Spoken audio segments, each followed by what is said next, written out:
I'm Margaret Brennan in Washington, and this week on Face the Nation, the president's mission to shrink the federal workforce intensifies, and his foreign policy deal-making reaches a critical juncture. Speaking before a crowd of conservative supporters this weekend, President Trump touted his dramatic efforts to reshape the federal government. It's all about common sense. Over the past month, we've confirmed an all-star team of warriors, patriots, visionaries, and put the America First agenda into action. Late Friday, the purge of the federal workforce struck the Pentagon at the top during a critical moment for our national security, as the new administration seeks peace talks to end Russia's war in Ukraine, and as a fragile truce between Israel and Hamas hangs in the balance. We'll speak with Trump's top negotiator and envoy, Steve Witkoff. Meanwhile, here at home, the president takes aim at Democratic governors who oppose his agenda. You better do it because you're not going to get any federal funding. Steve Witkoff. New York hasn't labored under a king in over 250 years. And we are not. We sure as hell are not going to start now. We'll ask New York Governor Kathy Hochul how she's picking her battles with the new administration. Plus, the people would like to know what you, congressmen, and your fellow congressmen are going to do to rein in the megalomaniac in the White House. Lawmakers facing some heat from voters over Trump's push to slash the federal workforce, led by Elon Musk. Maryland Democrat Chris Van Hollen and Utah Republican John Curtis will be here. And finally, with bird flu, measles, and other illnesses on the rise, and big changes ahead for America's public health agencies, we'll get a reality check from former Trump FDA Commissioner Scott Gottlieb. It's all just ahead on Face the Nation.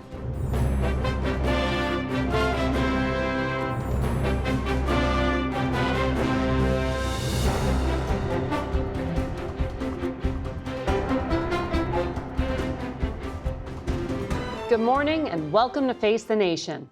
Millions of federal workers are waking up to renewed pressure this morning. Elon Musk ordered them late Saturday to describe the top 5 things they accomplished last week or risk losing their jobs. That demand was issued formally in an email yesterday from the Office of Personnel Management. But top leaders in agencies such as the FBI and the State Department have instructed their staff to avoid responding for now. Just a day earlier, the Trump staff shakeup hit the Pentagon with the ouster of the nation's highest-ranking military officer, General C.Q. Brown, and other senior leaders at the Navy, Army, and Air Force. For more on that impact of the shakeup, we begin this morning with our senior national security correspondent, Charlie D'Agata. Charlie, so it's the president's prerogative to choose his advisors. Sure. But what's the impact of firing his top advisor, and when will we get a new one? Well, Margaret, you first of all have to look at what's going on at the moment, right? What's the immediate impact? This position as the chairman of the Joint Chiefs of Staff is in charge, as it sounds, of everybody and planning forward. We have the crisis in the Middle East that's still unfolding. We've got the crisis at the border where more and more active duty troops are being sent to. Guantanamo is getting built up. And then you've got Ukraine and the future of NATO. So this comes at a critical time, and the dismissal of C.Q. Brown will have immediate ramifications. In terms of how long it's going to take to replace that, well, there will be a sort of Senate hearing. A person has already been put forward, as we're about to speak about. But in addition to that, the other top head to come out of that was Admiral Lisa Franchetti, so CNO, Chief Naval Officer, in charge of the Navy. That's a big one. Highest-ranking woman. The highest-ranking woman, and unprecedented in that role. And she was the first to become a fleet commander. There are many firsts in Admiral Franchetti's career, and we've profiled her when she became a fleet commander.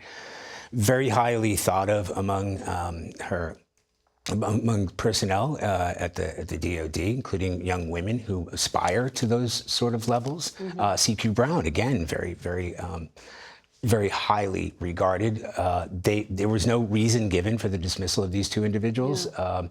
We do know that Secretary Hegseth has actually name-checked C.Q. Brown as saying that he's criticizing him for his DEI programs and saying that Right. Was he given that promotion because he was black? He says we'll never know. He also took aim at Admiral Franchetti, suggesting she is a DEI hire herself by virtue of the fact that she is a woman. Also, in addition to that, there's the second in command of the Air Force who was also removed. So a lot of changes. And you mentioned the word purge, and that's exactly what it is from the very top. Well, who is this nominee, or I guess in the process of becoming the nominee to step into the role? It's a good question. And there are a lot of people inside the DOD who are asking who this nominee is. Retired Lieutenant General Dan Kane. He just retired recently. He's a 3-star rank. That's kind of important because this is the first time, at least in my knowledge, I might be corrected, the first time a 3-star general was promoted to that position. Right. Kind of not ahead of a combatant command. Exactly, not ahead of a combatant command like CENTCOM or EUCOM, not in charge of one of the armed services branches. Well, yes, some might call it a leapfrog. If he is to be accepted into this role, he will automatically be given that 4th star. But more importantly, there are certain rules and regulations that he would have been the first because he didn't have that combatant command and because he wasn't in charge of one of the armed forces. But from, we've been asking around, and I know people who know him personally, they say, look, he's a stand-up guy, nicest man you want to meet. There had been some questions about whether or not he was sort of political. I know that President Trump had said that he had met the guy and said that he loves him, as in he loves Trump. According to my sources, that conversation didn't take place. He doesn't own a MAGA cap. He didn't put one on. So he's been described as apolitical. And he's somebody who may not have the experience, but has the character to lead the force. But I think what we have to look at here, right? We get Defense Secretary Hegseth, and then we have this individual, 2 relatively inexperienced people at the very highest level of the DOD. At a time of global instability and a lot of change here at home. Charlie, thank you. Thank you. We turn now to Trump's clash with Democratic governors. Joining us now from Albany, New York, is the governor, Kathy Hochul. Good morning to you, Governor. Good morning. I know you were just here in Washington and you met privately with President Trump.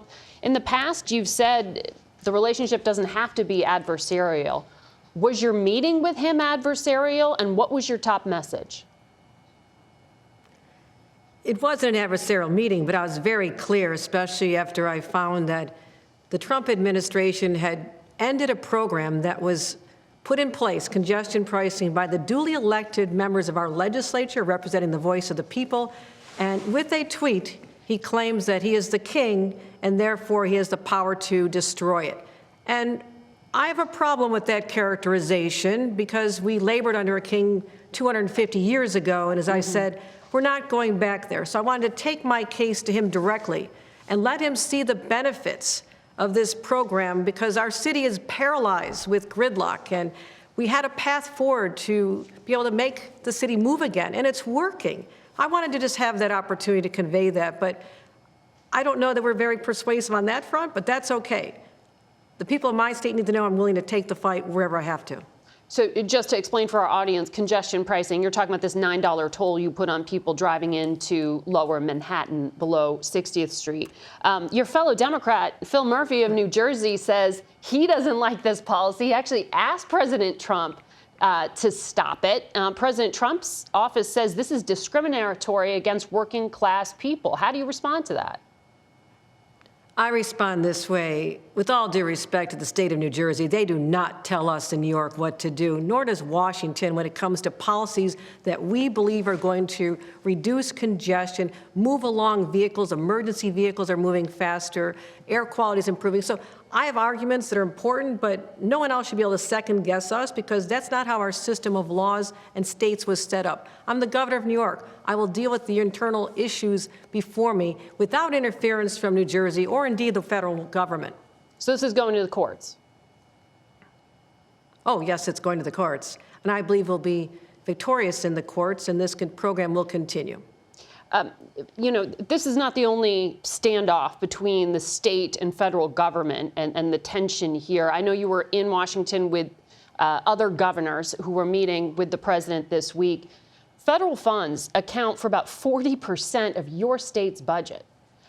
President Trump is threatening to withhold federal funds to governors in order to force compliance with his agenda. Here's what he said to the governor of Maine. Take a listen. Is Maine here, the governor of Maine? Well, are you not going to comply with it? I'm complying with state and federal laws. We are the federal law. Well, you better do it. You better do it because you're not going to get any federal funding at all if you don't. That was about transgender athletes on girls' sports teams. Are you Democratic governors going to start to work together on this? Is there legal pushback? What he is doing is, they've described it as flooding the zone. They're attacking California when it comes to FEMA dollars. They're filing lawsuits in Illinois. They're going after Maine on this, and they're coming after programs that have been duly put in place in the state of New York. What they're trying to do is create this theater of all kinds of activity that is trying to be a distraction to us. And when someone floods the zone in a football game, what you need to have is the defenders be very disciplined, smart, but also stand their ground. And that's exactly what the governor of New York will do in cooperation with our governors. We're not going to sit idly by and let our rights be attacked. We'll work with you when there's common ground, no doubt about it. Let's build great projects and infrastructure. There's areas where we're going to work with you on immigration and getting the violent criminals off our streets. We do not dispute that. But don't think that you can just come in and bully us around and not expect a reaction from governors. Mm-hmm. You know that when it comes to your state, there's been a lot of focus on Manhattan and the Department of Justice because of Eric Adams and the ongoing legal issues he has. In the past week, 4 deputy mayors resigned, 7 federal prosecutors resigned after the Trump Justice Department moved to dismiss those 5 counts of federal corruption indictments against Mayor Adams. You know the allegation is that the dismissal of the charges was related to a quid pro quo around immigration compliance. Did you discuss this case at all with the president when you were in the room with him one-on-one? No, I did not. In fact, we're waiting for the decision by a judge on whether he's going to accept the recommendation for a dismissal. So that's still in litigation. But I will say this. We are not allowing the Trump administration to interfere in the operations of our city. And the legal problems that the mayor is facing because of the Trump administration and the phrasing they have used, and indeed an interview that was done by one of his representatives on national television saying that he's basically got the mayor under his control, that's concerning. And I have to be able to put in safeguards. First, everyone says I had the option to remove him. I still hold that option to remove him. It is an extraordinary power. And I know there's a lot of people disappointed and angry and want something done immediately. But I will always stand on the fact that we are a nation of laws. And one individual, the governor of New York, should not use her voice and her will to override the will of the voters. We have an election in a few months in a primary. Mm-hmm. I'm going to let the voters decide. But I'm also going to be very cognizant. I need to keep an eye on this situation, especially the way the Trump administration has telegraphed that they want to get into our operations. And I have to be the firewall to stop that. So having said that, does that mean you do believe there was a quid pro quo understanding with Eric Adams? I am going by what the perception could be. I cannot let the integrity of the administration in the city of New York be undermined by perception that the Trump administration actually created. They created this perception. The reality I will never know. But as long as there's the faith of New Yorkers that has been undermined by what the Trump administration is doing, is trying to give the appearance of holding the city hostage, that's exactly what they're trying to do. Again, they're trying to create chaos. Mm-hmm. But we have to be smart as Democrats and as leaders and parse through all this and just go do what's right. That'll always be my North Star. Governor Hochul, thank you for your time this morning. Face the Nation will be back in 1 minute. Stay with us. Joining us now is President Trump's special envoy, Steve Witkoff. He is in Miami Beach this morning. Good morning to you, sir. Good morning, Margaret. Thanks for having me. I have a lot to get to with you. I want to start on the Mideast first. You have said you are headed there this week to work on a hostage deal. I know Prime Minister Netanyahu has changed his negotiating team. Will we get to phase 2 of this hostage deal? And Can we get that American citizen, Idan Alexander, out anytime soon? So we will get to stage 2 or phase 2, and I'm very focused on that, and I think it's going to happen. I'm going there probably Wednesday evening. I'll spend 5 days there as soon as I arrive, going to various countries, including Qatar, Egypt, Israel, UAE, and Saudi Arabia. And as to Idan Alexander, he's front and center for us. I know his parents. We talk all the time. He's critical. It's one of President Trump's most important objectives is to get all Americans home, and we're going to be successful in getting Idan home, I believe. So in that second phase, talking about what comes next for Gaza becomes part of that. For that day after, do Hamas leaders need to leave Gaza? Are you discussing that? And if so, where would they go? So, Margaret, the May 27th protocol agreement signed last May 27th sets forth that the Phase 2 negotiation is much about two things. A permanent ceasefire, a cessation of all violence, and in addition to that, the fact that Hamas cannot be allowed to come back into the government. Mm-hmm. And I think the way you square that circle is that Hamas has to go. They've got to leave.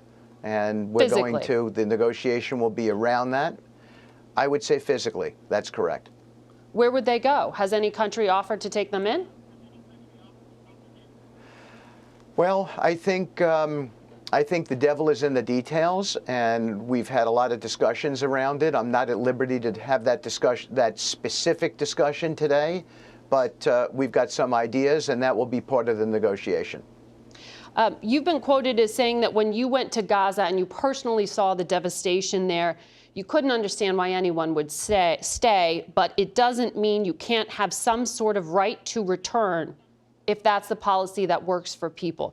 Does the Trump administration support Palestinians' right to return?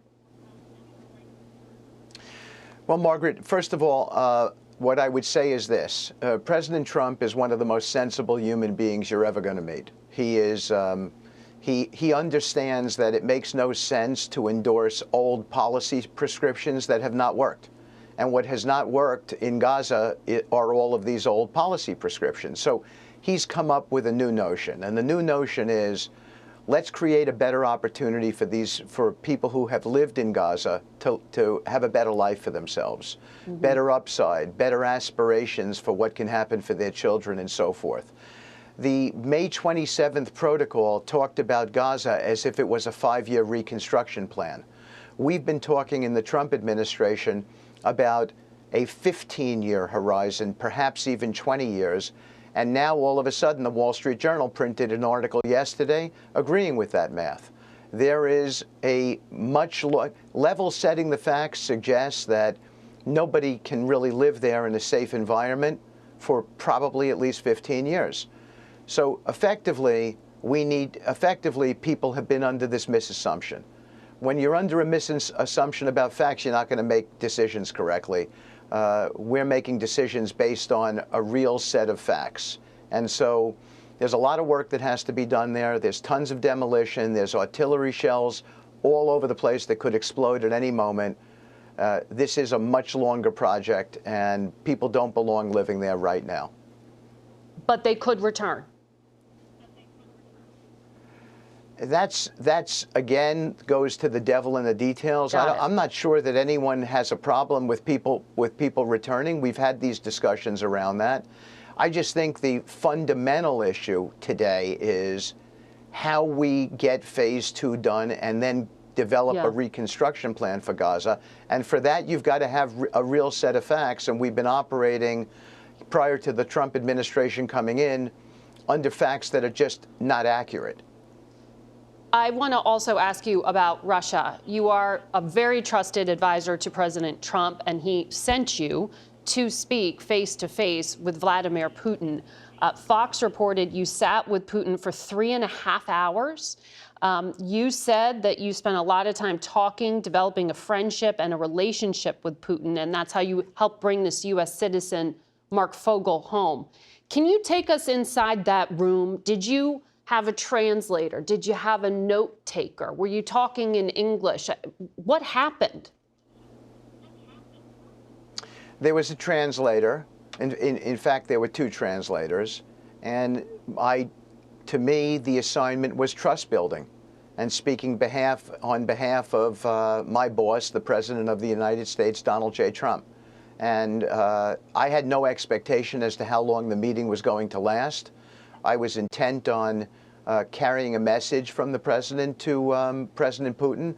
I had been advised that President Putin had something for me to transmit back to the President.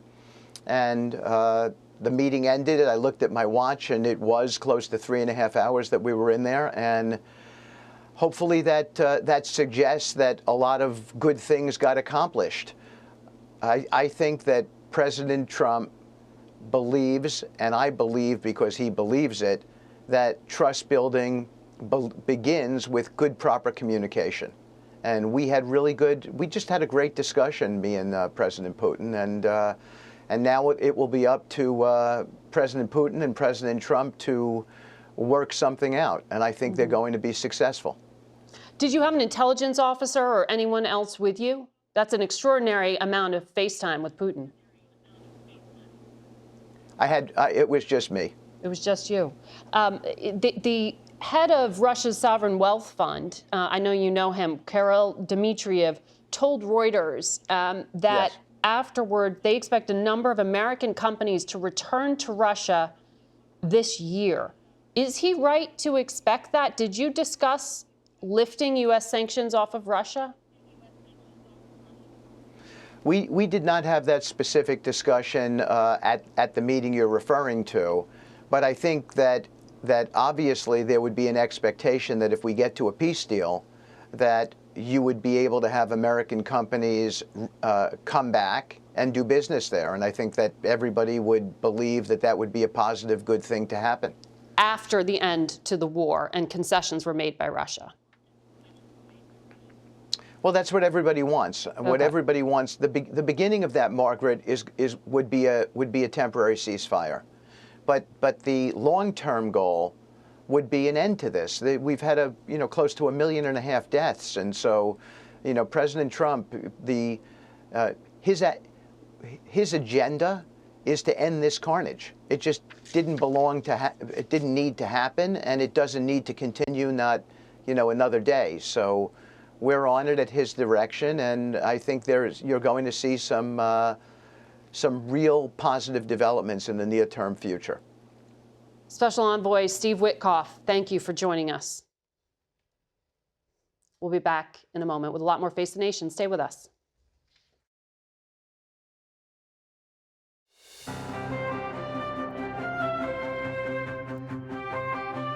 Welcome back to Face the Nation. We return to our conversation with Utah Republican Senator John Curtis. Good to see you here in person, It's Senator. nice to be in person. Good morning. And lots to talk about today. Absolutely. I want to get your perspective on the decision by the president on Friday to dismiss not only the chair of the Joint Chiefs, but also 5 other senior military officers. The former chair of the Joint Chiefs, General Martin Dempsey, released a statement saying, "Trust should be based on leadership, integrity, and performance. To relieve a senior officer, not for a lack of one of those qualities, but for a real or perceived disagreement in their beliefs, harmfully politicizes the military profession." Are you concerned that's what's happening here? I think we have to stop and look what happened really last November. And one of my colleagues described it this way. It was a stop the car moment. Those of us who have had young kids and have been on family vacations know what a stop the car moment is. It's kids, you're so disruptive, we're stopping the car. And I think in many ways, the American people said, stop the car. We want dramatic change. We're unhappy with what's happening at the border. We're unhappy with the economy. We're unhappy with so many things. You keep promising that you're going to cut spending and you don't. Stop the car. And so people really shouldn't be surprised that this is a stop-the-car moment. We don't get to go to Disneyland until we figure this out. And I think that's what people are seeing right now in Washington. But you think part of the public frustration or that there was correct to be frustration with the leadership at the Pentagon or the president's top military advisor? Look, we elected a commander-in-chief last November. This is his discretion. They want change. The people want change. We all knew what we were getting with President Trump. Like, nobody should be really surprised at these dramatic shocks to the system. The system needs a shock. And I think what you're seeing as a result of that. There is concern, though, at a time of geopolitical risk, as our Pentagon correspondent was suggesting there, that carrying the institutional knowledge with you through a transition, we're still at the beginning of the Trump administration, certainly, that there could be a hiccup there or some complication.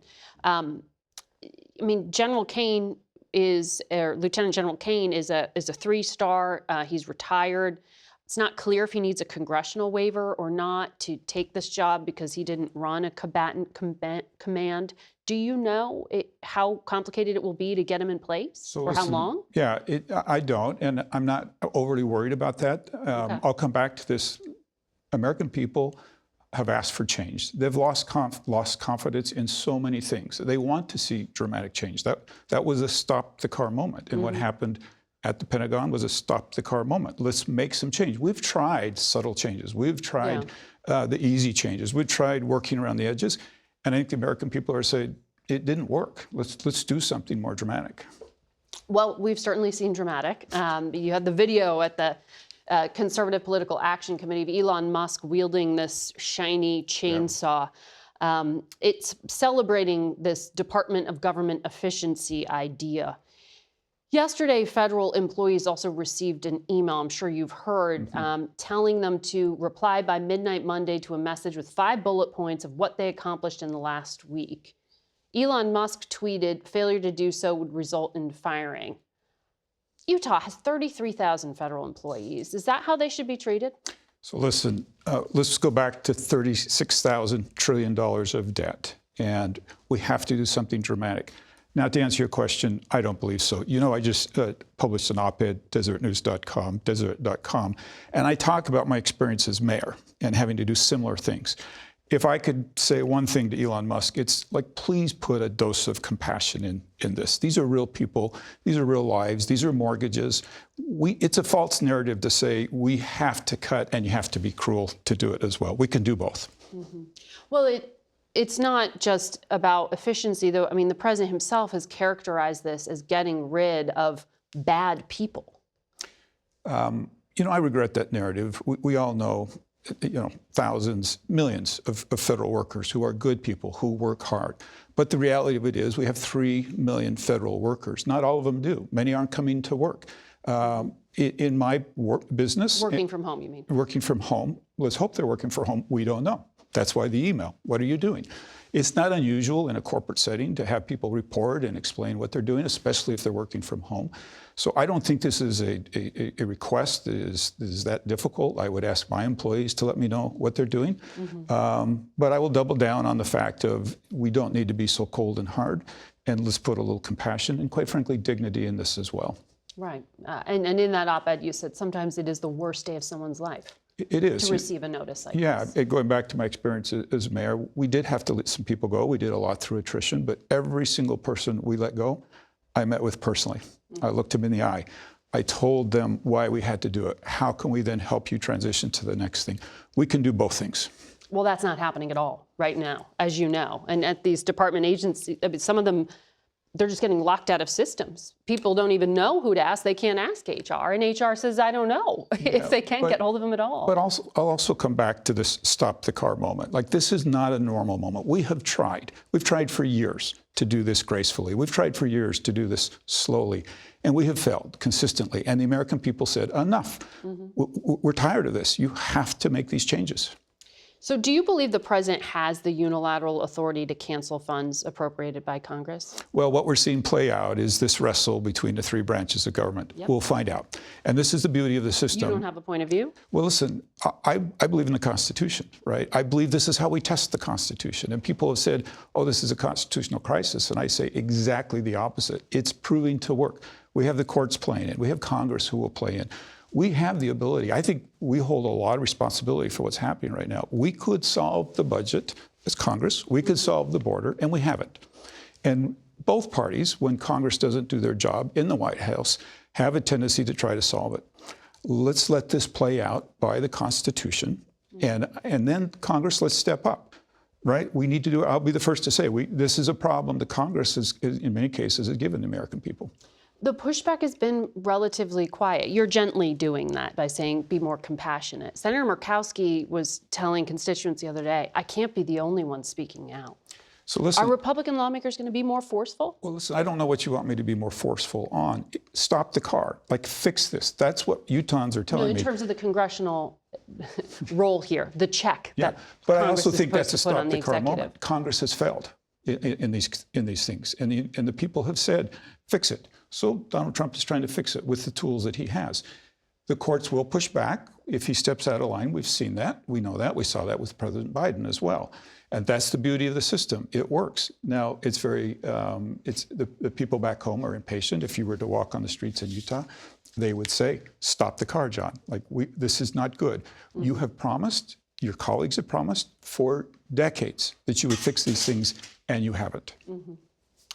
Well, we'll see if the fiscal problems are fixed in the near term, Senator. It's going to be up to you and your fellow lawmakers. We'll be right back. We're joined now by Maryland Democratic Senator Chris Van Hollen. Good to have you here. I want to refer back to the interview we just did with the president's special envoy, Steve Witkoff. You watch the Middle East closely. I know you were just meeting with Arab leaders when you were in Europe last week.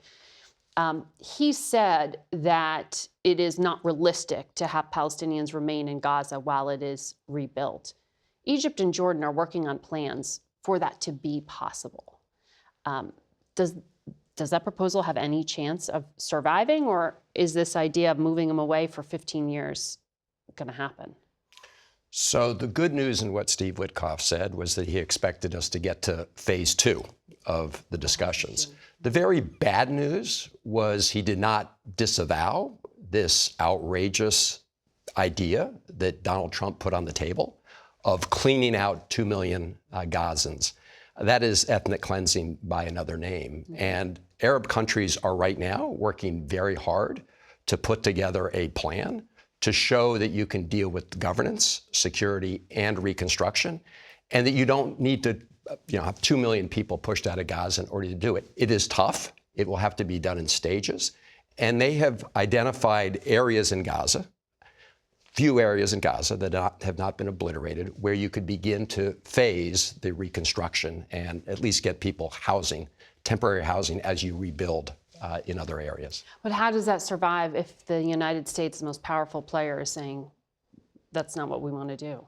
Well, this is a big problem because when Trump made those statements, what he did was fueled even more the far, far right in Israel, the Ben-Gvirs, the Smotriches, who were just celebrating because their idea all along has been to move 2 million Palestinians out of Gaza. Mm-hmm. They also want to move Palestinians out of the West Bank into places like Jordan and Egypt. So in addition to being a reprehensible idea for moral and legal reasons, it would also totally destabilize the region, which is why the Arab countries are working so furiously to put together a plan that addresses these issues and has a future horizon that provides security to both Israelis and Palestinians and self-determination for both Israelis and Palestinians.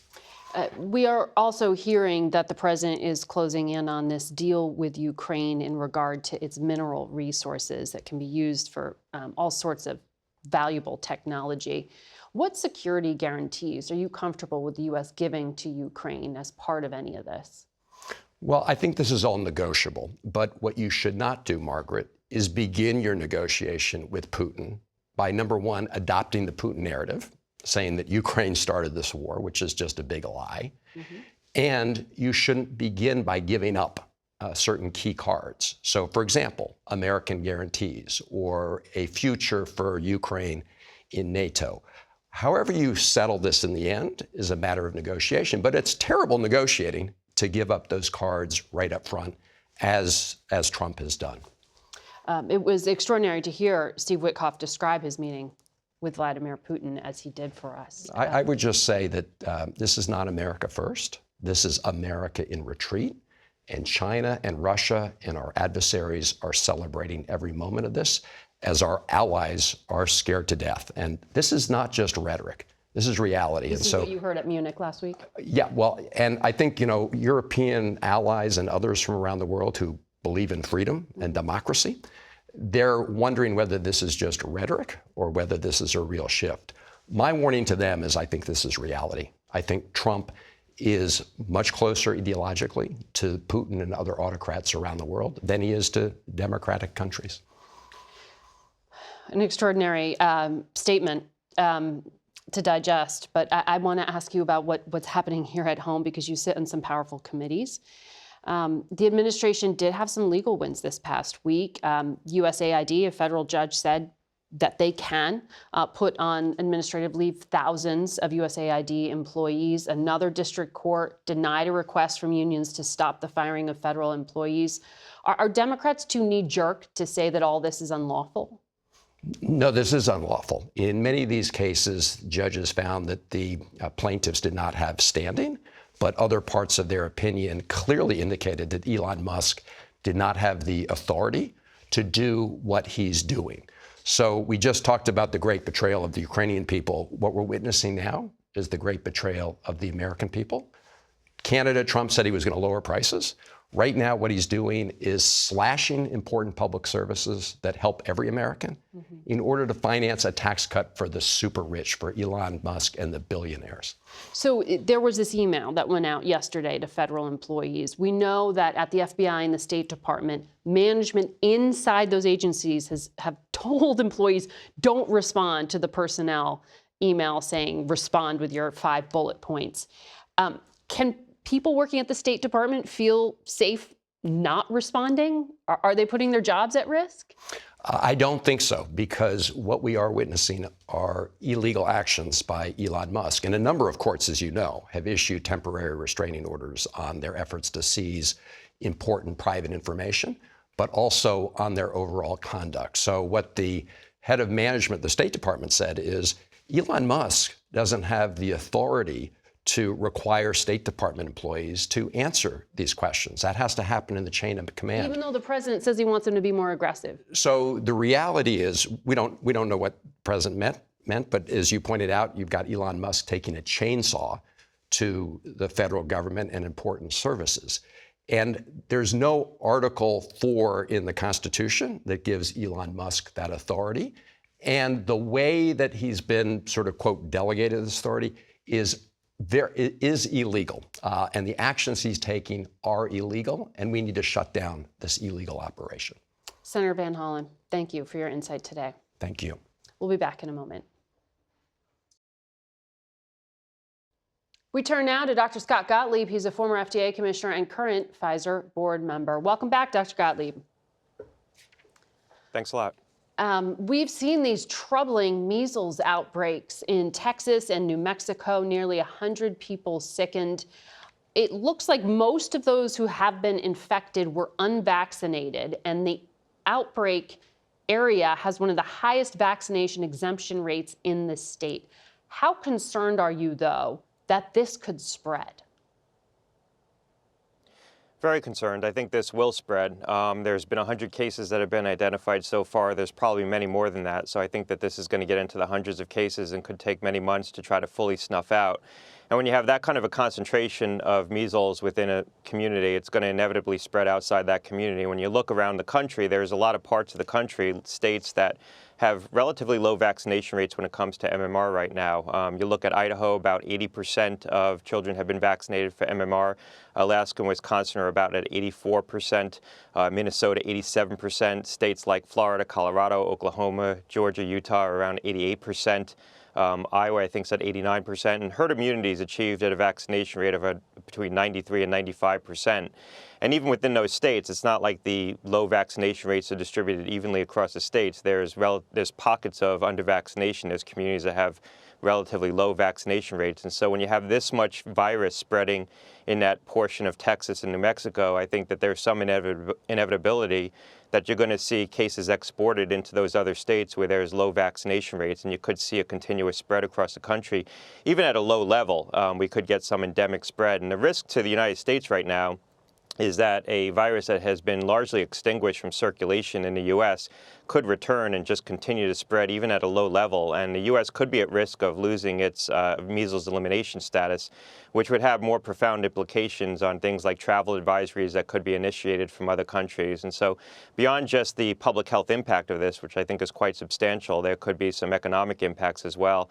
And finally, when you look at that outbreak in Texas, 27% of people have been hospitalized, and there's been 4 cases where children have contracted measles that have been vaccinated. So those were probably kids who only had 1 dose of the vaccine. But there's a lot of people who are at risk of this beyond just the people who have chosen to forego the vaccine. That's terrifying, Doctor. And kids are usually vaccinated, as any parent knows, around 1 year old, roughly. The MMR vaccine, though this is the vaccine against measles, is particularly scrutinized. Robert F. Kennedy Jr., who is now the HHS secretary, has accused of causing issues in children. He wrote the foreword to a book questioning vaccines, saying measles is a disease that is rarely life-threatening and a vaccine that is largely unnecessary but carries real risks. He is now the HHS secretary. How does he restore confidence in a vaccine that he previously denigrated? Well, look, I think it's going to be difficult, and as best I can tell, he hasn't spoken to this outbreak. I think you captured the essence of the argument from Mr. Kennedy, as well as people within his anti-vax movement, that they believe this vaccine isn't effective. That's not true. It's highly effective, and that measles itself isn't a bad illness. And I think there's been some statements that actually getting measles has certain long-term advantages, which is just patently false. This is a very dangerous virus. And as I said, about 27% of the kids who've been infected in that West Texas outbreak and the New Mexico outbreak have been hospitalized. So this could be a quite serious illness with long-term consequences. Herd immunity is achieved at 93 to 95%. We're well below that in most parts of the country. Texas actually has a high vaccination rate, and I think Texas local public health officials are doing a good job to try to get control of this outbreak. But now that it's stretched into the hundreds of cases, it's going to be very difficult. This has been a vaccine that's been studied extensively. The alleged links between MMR vaccine and autism have been the subject of some of the largest studies ever undertaken. There were 2 studies done in Denmark, each with about 500,000 children enrolled in those studies. There were also a number of studies that were commissioned by the CDC and the NIH also looking at this in the United States. And so this is one of the most extensively studied questions, the purported link between MMR and autism. And I think the reality is sometimes we have to accept no for an answer, that there just is no link between the MMR vaccine and autism. Yeah, and those studies were brought up by Dr. Cassidy, Senator Cassidy, in the hearing, and Mr. Kennedy would not affirm them. Senator Cassidy still voted for him, though. But I want to ask you about another issue. Our correspondent, Camilo Montoya Galvez, has learned the Trump administration is preparing plans to use a health authority known as Title 42, which you remember was used during the pandemic, to restrict migrant agents' entries across the southern border. Now they want to invoke it on the basis of other diseases like TB. Is that warranted right now? Is TB that much of a problem? Well, look, I think from a policy standpoint, the administration has done a good job shutting down flows across the border. So I'm not sure why they're reaching for a public health measure to try to provide an additional provision, additional tool. They seem to have done a good job with the law enforcement that they're doing at the border. Just from the objective standpoint of TB and the risk of TB being transported across the border, TB incidence rates are high in the countries where immigrants are coming from, but they're not exceedingly high relative to other countries. So you look at A country like Mexico, the incidence of TB is about 30 cases per 100,000 people. In Venezuela, where there's also immigrants coming from, it's about 45 per 100,000. That compares to about 10 per 100,000 in a country like England. But you look at a country like India, the incidence is about 200 per 100,000. In South Africa, it's about 500 per 100,000. So there's a lot of countries around the world where people come in from all the time, where the incidence of TB is much higher than what it is in the countries where people are coming across the border from. Now, you can argue that people coming in the country from South Africa or India are going through regular checkpoints where they might undergo some screening. But I think just purely from an objective public health standpoint, there's probably parts of the world where we have immigrants coming in that provide a larger risk of the transmission of TB than across the border. Can you give us some perspective on the thousands of employees who are being dismissed from federal health agencies? Should the public be concerned? Look, I don't think they should be concerned. I think that there have been steps taken to try to re-adjudicate some of those initial dismissals, at least within the public health context. When you look across HHS, and I'm most familiar with FDA, where they're hiring back a number of employees, and I think they could hire back fully half of the employees that were initially dismissed at the FDA, and they've tried to preserve things like review functions and inspectors at FDA. They didn't do it perfectly because of the way they went about this. They riffed the probationary employees, so they did catch some employees I think are in critical functions. They seem to be hiring them back. You know, just objectively, they look at this and they say, well, the number of people hired has gone up a lot in recent years, and they want to reduce headcount. And so I think they need to be more judicious about who they target. Dr. Gottlieb, I'm sorry, I got to leave it right there. We'll be right back. Thank you for watching. Until next week, for Face the Nation, I'm Margaret Brennan.